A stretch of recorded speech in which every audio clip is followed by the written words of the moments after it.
Good evening all. मैं doctor Sumit Dhawan हूँ। आज मैं आपको एक मदर से मिलाने वाला हूँ जो अपने बच्चे का ऑटिज्म का ट्रीटमेंट घर पे कर रही है। जी हाँ, वो अपना ट्रीटमेंट घर पे कर रही है। घर पे वो क्या करती है? घर पे वो ऑक्यूपेशन थेरेपी करती है, घर पे वो सेंसरी इंटीग्रेशन थेरेपी करती है, घर पे वो स्पेशल एजुकेशन करती है और स्पीच थेरेपी करती है। अब बहुत से लोगों को लगता है कि थेरेपीज के लिए घर पे पॉसिबल नहीं है और अलग अलग तरह के सेंटर्स पे जाना पड़ता है। तो आज इस मदर का एक फीडबैक सुनिए। ये मोस्ट इंपॉर्टेंटली वीडियो बनाया है बाकी पेरेंट्स को मोटिवेट करने के लिए कि घर पे भी थेरेपीज कर सकते हैं। मोस्ट इंपॉर्टेंटली हमारा पर्पस क्या है? हम क्या करते हैं? हम पेरेंट्स को गाइड करते हैं, हम थेरेपी सिखाते हैं ताकि वो घर पे कैसे करेंगे। हम स्टेप बाय स्टेप हर एक स्टेप पे गाइड करते हैं कि किस टाइम पे कौन सी थेरेपी करनी है। कितने हैं? 4 years and he's gonna be 3 months next coming. सो 4.25 साल का है। आप मेरे पास आ रहे हो 1 साल से 3.25 साल की एज से। हाँ। आपने डायग्नोज कर दिया था ऑलमोस्ट एट द 2 साल की एज पे डायग्नोज कर दिया था। नहीं सर, 3 साल की एज। अच्छा, मेरे पास आने से पहले आप 3 महीने पहले आप वर्क कर रहे थे? नहीं सर, वर्क स्टार्ट नहीं किया था। अच्छा। We were totally depressed. Okay. हम शॉक से उबर रहे नहीं थे। आप थेरेपीज करवा रहे हैं, बस इश्यूज है। अब बेटर क्या क्या है बताना एक बार। सर स्पीच बहुत बेटर है। एग्जाम्पल? स्पीच में सर जैसे अब ये चीजें खुद से बताता है कि अगर मैं स्विमिंग पूल गया हूँ तो स्विमिंग की थी, वहाँ पे केशव भैया ठीक है। और फ्रूट्स खाता है। स्लीप बहुत इसकी इम्प्रूव हो गई है। पहले स्लीप इश्यूज बहुत थे, अब सर ये रात भर आराम से सोता है, कोई डिस्टरबेंस नहीं करता है। Right. सर सेंसरी इश्यूज बहुत थे, पहले फिंगर नेल्स नहीं कटाता था, अब फिंगर नेल्स कटा लेता है। ओके, टो नेल्स अभी भी नहीं कटवाता है और हेयर कटिंग ठीक है। और करता तो है। स्पीच कम्युनिकेशन बेटर हो गया है। हाँ अब देखो अभी जो better हमारे है। मेन इश्यूज आ रहे थे, जैसे हमने अभी ऑब्जर्व किया। सर स्पीच इम्प्रूव हुआ है, I wouldn't say communication improve हुआ है, क्योंकि कम्युनिकेशन तो वो होता है कि आपने बोला फिर मैंने बोला फिर इम्प्रूव हुई है। हाँ, मतलब एक एक सवाल उसको क्लियर सिंपल सवाल पूछोगे तो सिंपल जवाब दे देगा। हाँ आप और- पूछोगे तो जवाब दे देगा। अगर और आप क्वेश्चन थोड़ा सा डिफिकल्ट भी रहेगा, जैसे व्हाट, व्हेन, वेयर, व्हाई, वो सब चीजें भी बता रहा है कुछ बता हद तक। रहा है। जैसे हमने लास्ट आपने जो वीडियो शेयर किए, अभी जो आपके इश्यूज परसिस्ट कर रहे हैं वो सारे सेंसरी इश्यूज है। जैसे आपने लिखा है कि टोनेल्स कट करना, हेयर कट करना, थोड़ा सा इंटरेक्शन में इश्यूज है, बच्चों के साथ खेलने में इश्यूज है। हाँ सर, बच्चों के साथ बिल्कुल नहीं इंटरेक्ट करता है, पहले कर लेता था, पता नहीं Right. अब क्यों नहीं करता है। पार्क में इसको लेके जाते हैं तो बिल्कुल नहीं करता है। फिर आपने मेंशन किया और एक है कि प्राइवेट पार्ट टच करते रहता है। अभी करने लगा है सर, 1 महीने से बहुत ज्यादा। उसको बोलते हैं ना, एक्चुअली टेक्निकल बोलते हैं ग्रेटिफिकेशन बिहेवियर। ओके। जब बच्चा फ्री है हम्म और उसको पता नहीं उसको क्या करना है, हम्म तो वो कुछ ना कुछ ढूंढ लेता है करना, हम्म और फिर उसको अगर अच्छा लगा हम्म तो वो कंटिन्यू करता है। सो टेक्निकल लैंग्वेज में स्टिमिंग भी वही है। स्टिमिंग क्या है? उसको हाथ हिलाना पसंद आ गया तो वही चीज और करते रहेगा। उसको घूमना पसंद आ गया तो पसंद करता है। उसको आवाज करना पसंद आ गया। So that is technically part of free रहना भी, जैसे मैंने आपको बोला, नंबर 1, और it's a part of stimming also. Verbal stimming sir बहुत बढ़ गई है। Example. खाली बैठा है तो अपने आप कुछ ना कुछ बोलता Right. रहेगा।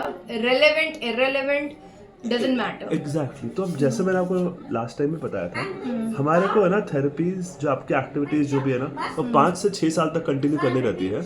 पर्पस ये है कि 5 से 6 साल पे बच्चे का इंटेलिजेंस आने लगता है, उसको सेल्फ कंट्रोल आने लगता है, उसको पता चलता है कि नहीं यार ये चीज स्टिमिंग हो रही है, ये गलत हो रही है। सो उसका इंसाइट आने लगता है। सो हमारा पर्पस है, हम वर्क करते हैं टिल ही डेवलप्स इंसाइट।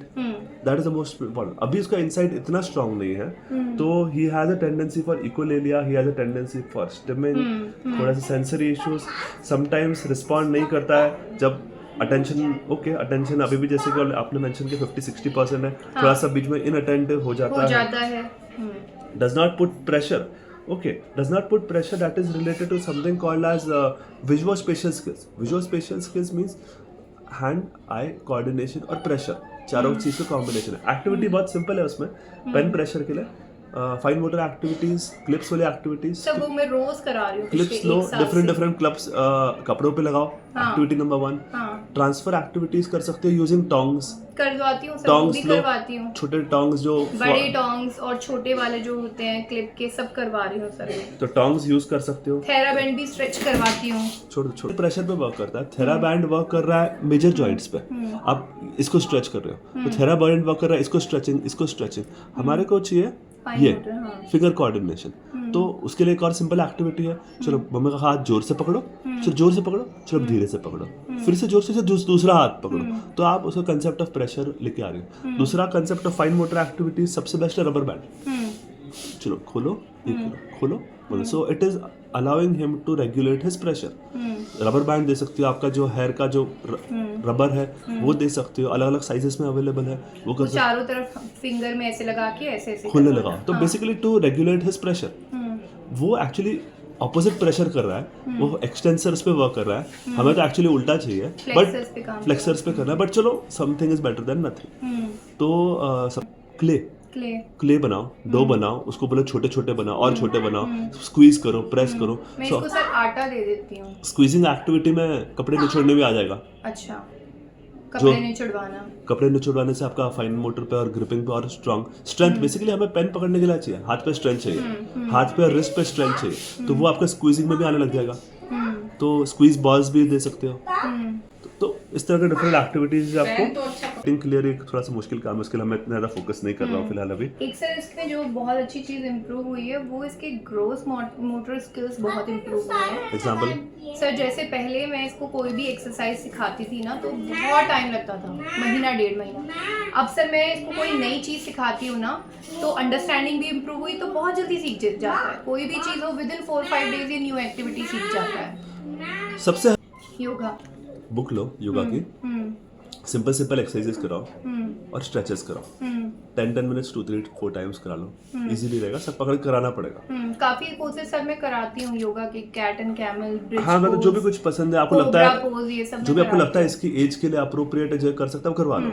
दूसरा, आपने स्पीक्स वेरी फास्ट आपने लिखा है, उसके लिए हॉपिंग कर लेता है सर, अब ये 1 लेग हॉपिंग कर लेता है, एक टांग पे खड़ा हो जाता है फॉर 10 सेकेंड्स टू 15 सेकेंड्स, जो पहले नहीं था। क्रॉस मोटर एक्शंस पे वर्क कर सकते हैं। करती हूँ सर मैं। तो उसमें ना कोई भी रैंडम एक्सरसाइजेस रहेगी, मैं आपको डेमोन्स्ट्रेट कर दूंगा, 1 मिनट, वो कर सकता है। हाइपर एक्टिविटी थोड़ा सा है इशू अभी भी है सब, वो मैं देखा मैंने, आपने जैसे हाँ। लिखा है, आपने गुड पॉइंट्स में लिखा है, ओके, सिटिंग बैठ गया, जैसे वो चुपचाप बैठा है अभी, हाँ। मेमोरी अच्छी है, ठीक है, हाँ। स्लीप बेटर हो गई है, हाँ। फिर कुछ अल्फाबेट्स लिखने लग गया है, पेंसिल ग्रिपिंग बेटर है, हाँ। अंडरस्टैंडिंग काफ़ी बेटर है, कैन स्टैंड ऑन 1 लेग, ठीक है, कैन हॉप ऑन 1 लेग, ठीक है, ऑल्टरनेट स्टेप्स क्लाइम कर ले रहा है, हाँ। साइकिलिंग कर ले रहा है, अपने आप मिल्क पी लेता है, हाँ। अपने आप रेजिस्ट नहीं करता है, डिकम्प्रेशन रेजिस्ट नहीं नहीं, बिल्कुल करता नहीं है, टैंट्रम्स कम हो गए हैं, टेंट्रम्स बहुत हिट कम हो नहीं गए करता हैं। है, हाँ। इमोशनल बेटर है, खाना अपने आप खा लेता है। हाँ, मांग के खाता है सर, इडली खानी है, सांबर खाना है। वो बच्चा यूजुअली कर लेगा, अपने काम की चीज बच्चा बोल लेता है, कॉपिंग एक्शंस बेटर है, हाँ सर, इमिटेशन स्किल्स बहुत इम्प्रूव हुए हैं। हाँ, स्पून है, कमांड्स बेटर है। आपको जो